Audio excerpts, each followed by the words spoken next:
Hi friends, ఈరోజు Sunday స్పెషల్గా నేను మటన్ తెచ్చుకున్నా. దీని అండే విధానం ఎలా అంటే ఒక రకంగా ఉంటుంది. ఇందులో నూనె పోయా కోని పెట్ట కూర కలిపి అందులోనే మొత్తం ఇలా అంతా కలిపి డైరెక్ట్ పొయ్యి మీద పెట్టేస్తా.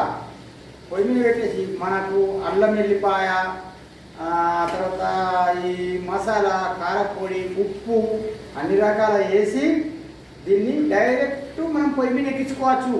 మనం పోలి పెట్టి మాడిపోవాల్సిన అవసరం లేదు.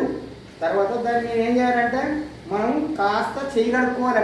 కలిపినటువంటి కారపొడిని చేయి కడుక్కొని తర్వాత మనం దాన్ని మూత పెట్టేస్తే అందులో నీళ్లు తయారైతే అదే ఎంత టేస్ట్గా ఉంటుందంటే ఒకసారి మీరు ప్రయత్నించి చూడండి. మా వీడియో మీకు నచ్చినట్లయితే లైక్ చేయండి, షేర్ చేయండి. ఓకే.